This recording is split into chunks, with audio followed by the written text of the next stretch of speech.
So, welcome again. It's great to have you here. Thanks for coming into the Pragmatic Dharma Sangha to check out what we're doing with Multiplayer Zen. This is the first session of what I guess will end up being around 12 weeks of meeting together weekly to practice and explore some different perspectives. This is the second time I've taught this particular curriculum. The first time it was called Social Zen. So it got a big remake, rebrand. Now it's Multiplayer Zen. Why? In part because of the way that I teach relational meditation. I teach under both the moniker of multiplayer meditation and social meditation. Social meditation is kind of how my teacher Kenneth Folk described these practices, which I started sharing in 2010 after learning them from him. But then after, what is it now, 16 years of sharing them myself and collaborating with friends and students, coming up with new practices and understanding kind of what it is that we're doing with these relational techniques, um, I came to, I guess, understand some things that I think, Kenneth didn't describe. And so I sort of play around with differentiating from my teacher, having my own approach and own language for it. But really, it comes from the same root. And his innovation, which is what he called social noting, was really a way of doing the Burmese Mahasi Sayadaw mental noting technique. If you've heard of that, it's a type of vipassana or mindfulness practice. He took that and did it out loud with other people, with his students, including with me. And that was, in one sense, it's not really that big of an innovation, right? It's like, oh, you just did this thing out loud. But in another way, it's a huge innovation because in that early Buddhist tradition, meditation is something it's kind of understood you do silently, you do by yourself. Even if you're in a group, you're doing it silently by yourself together. At least that's how it was in the meditation centers that I practice in, mostly in America. Not claiming that's the way it is everywhere. But that's how I came up, individualism, but together. We're a bunch of individualists who fly together to a retreat for 9 days and we practice together for a month or whatever. But what this innovation did as well is it broke the taboo of silence, which is very common in these traditions. What we're doing is something we do in silence and in our own experience by ourself, introspecting. I've have less experience doing formal training in the Zen tradition, but I did do a couple sessions with Diane Hamilton, and I trained with Trudy Goodman, who was a Zen teacher before she became an insight teacher. I did some koan training as well with David Loy when we both lived together in the same neighborhood in Colorado. So my engagement with Zen has been mostly through direct people that I've had relationships with, teachers, not as much spending my retreat time. Most of that happened at the Insight Meditation Society in Spirit Rock, doing more Theravada style, long silent insight retreats. But the Zen sessions I did were not totally dissimilar. They felt similar in the culture of it, at least, where it's like we're a bunch of individuals gathering together in community to do our own practice together. And while I do think this is multiplayer for sure, what Kenneth's innovation did for me was it opened up how I thought about meditation and what it could be. Like when I think about meditation now, I think meditation is just a series of choices that we make about what to do and what to not do.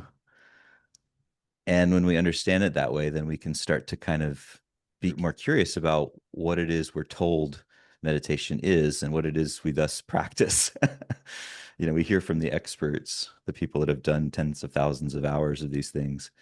What is it that they're telling us to do? Well, they're telling us to sit with our eyes closed or open, with our body in a particular posture. And they're telling us to do certain things with our attention, including pay attention to the breath and count your breaths, or just sit, or think about this story that I'm going to tell you and meditate on it, or wish people well over and over again silently, and while you imagine all these people that you're wishing well. These are all different techniques, things you do. What Kenneth basically did that I hadn't considered before is he said, well, you could do that internally, any of those things. You could count to yourself, or you could wish well to other people inside your own head, or you could do it out loud. you could verbalize the practice. And of course, even this isn't new. We have chanting in the Buddhist tradition for thousands of years.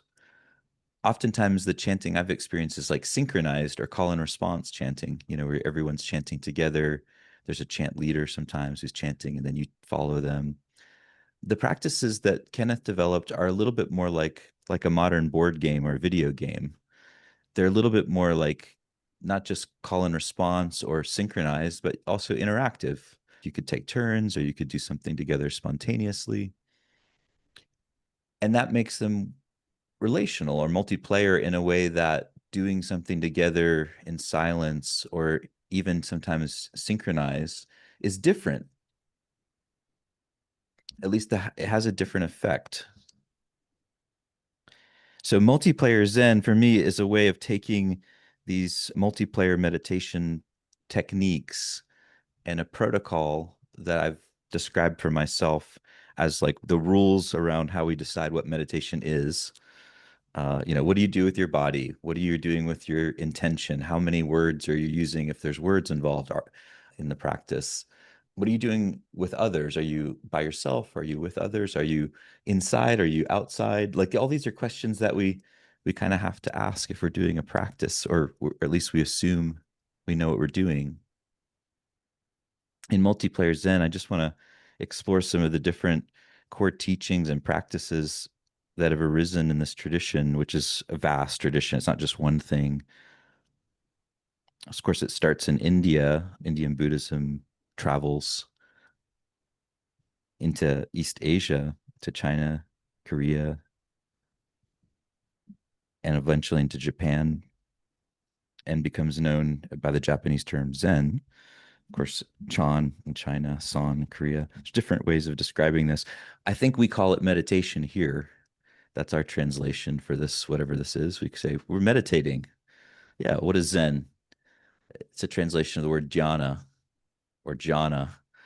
Literally also translates as meditation. Of course, the Zen tradition had more than just meditation going on, but it was in sense a stripped down reaction to the over intellectualization of early Buddhism. These like super Buddhist nerds for like 1,000 years are trying to, create a models that describe how everything interacts, and everything connects. And here's exactly how you get to enlightenment, and here are all the stages, and here's, like they had everything figured out. They knew everything. And here comes Zen. No, like these are all concepts. You built all this incredible 1,000 years of knowledge about enlightenment, and we're just going to take, we're going to take the One Heart Sutra, and we're going to pull the rug right from under all of these confidence you have about what it is and why you're doing it. This is what I love about the Zen tradition, at least how I've experienced it. It's like, yeah, you can have all kinds of ideas about how things are, but like when you're in the middle of something difficult, then reality is showing up, and you got to do something with it. How useful is it to know, about the 16 stages of insight, or about the 40 meditation objects when your parents dying, in front of you? It's like, okay, that's where it gets real.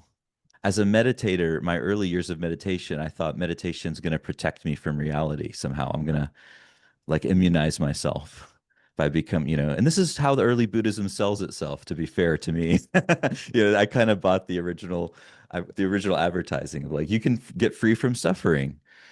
And I didn't realize that, well, there's the first noble truth is still true. There's still suffering, even when you have a different relationship to it.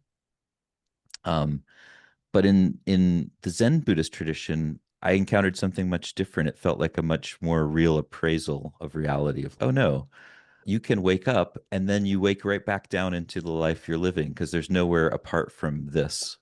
There's no transcendent super space that you're going to get to where you can disappear into and never have to worry again. Like, unfortunately, it would be great if that existed. But in fact, like that transcendent moment of freedom, while it can exist for a moment, you can have a moment of disappearing.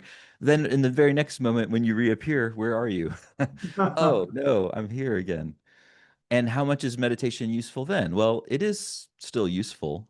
It's still useful to like relax and calm your mind. But what I've found is like it's less useful if I do it in a way that's antisocial. If I do my meditation all by myself and I'm working out my problems all by myself, and I'm not really connecting with other people, and I'm not being intimate and sharing the kinds of things that are happening. Meditation's done well is really intimate, right? Like if you've really had a good session, you're like, oh my gosh, I opened up to and saw some things about myself that I wasn't like even wanting to see, right? It's like you come to terms with how it is. It's weird to me to do that by yourself and not share that with others now, especially being a parent and a partner and a teacher, someone who's in all these roles that are relational inherently. It's weird. Like I want to share my what's happening in my meditation practice.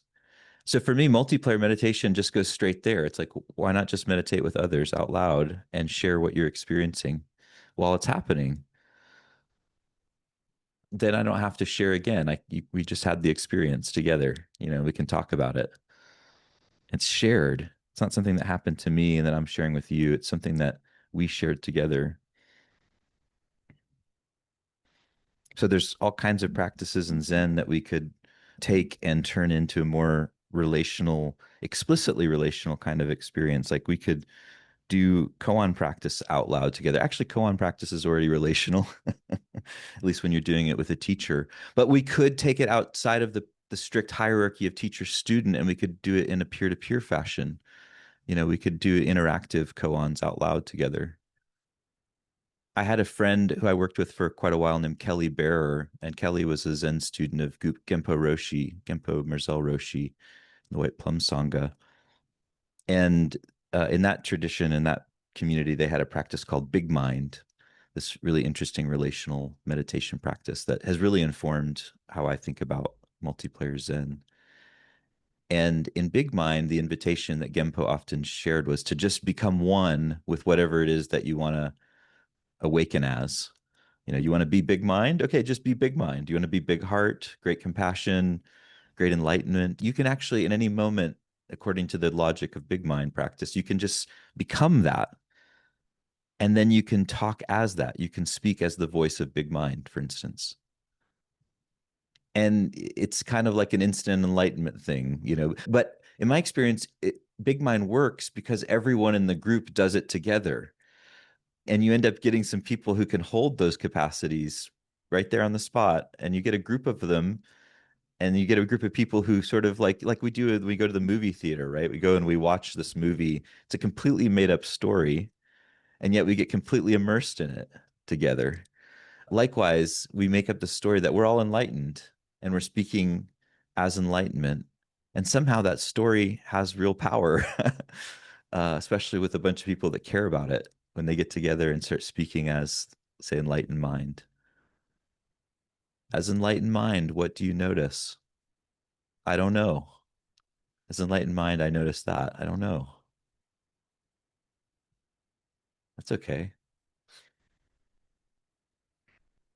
So multiplayer Zen, we can do it differently. We can